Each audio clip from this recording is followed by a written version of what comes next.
Fire!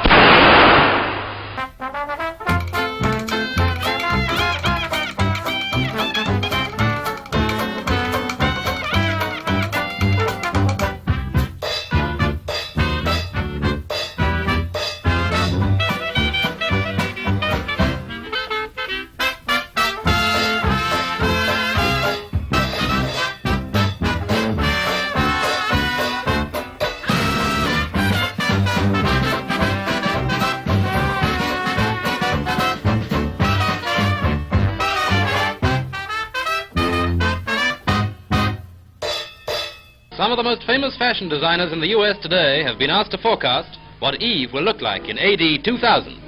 One idea is a dress that can be adapted for morning, afternoon, or evening. It's the sleeves what does it. Apparently in AD 2000 we shall be having a hair-raising time. Yet another designer goes so far as to believe that skirts will disappear entirely. Shoes will have cantilever heels, and an electric belt will adapt the body to climatic changes. The lightly clad woman of tomorrow, ooh, swish, will move in an atmosphere that's scientifically kept at the right temperature. The future bride in a wedding dress of glass. What the groom will wear, apart from a worried look, isn't mentioned. A dress of aluminium, with a sash to change it for afternoon or evening, and an electric headlight to help her to find an honest man. As for him, if he matters at all, he'll be fitted with a telephone, a radio, and containers for coins, keys, and candy for cuties. No one can clearly foresee the city of the future, but the appearance of any city, of any period of history, is a direct outcome of the social, economic, and technical conditions then existing. The cities of the future would be laid out to a master plan. Streets and buildings no longer haphazard, but harmoniously related. Structural ingenuity would, of course, go on producing unusual forms, perhaps suspension bridge apartment houses. These would surely provide wide vistas for the bridge dwellers, and perhaps gratify the very human desire for novelty and romance. There must be broad avenues, providing trees and ease of movement, with light and pure air for all buildings.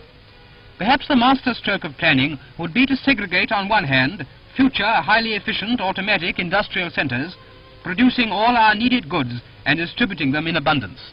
New centers of leisure would arise, around which we would live, fully participating in the sports, the arts, and the sciences, in fact, in all the activities which make life worth living.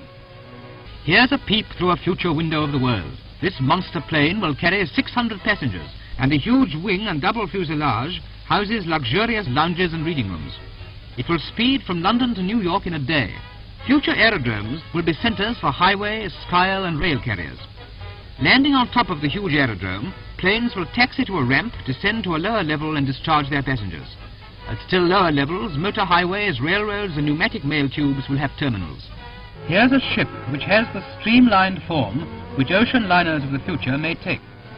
The streamlining is the shape of an object so that it will cause the minimum turbulence of the air passing round. The porpoise, one of the fastest things that swims, is a splendid example of nature's streamline.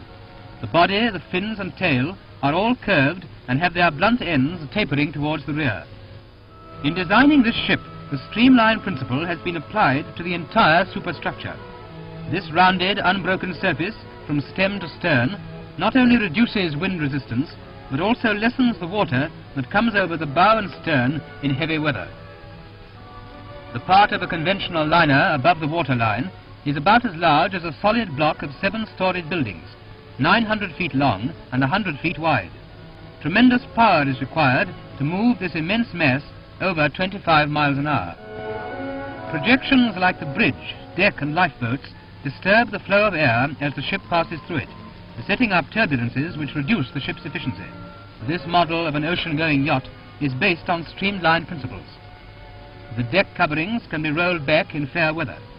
The future will no doubt see streamlined ships which will be faster, more comfortable, and safer than anything we know today.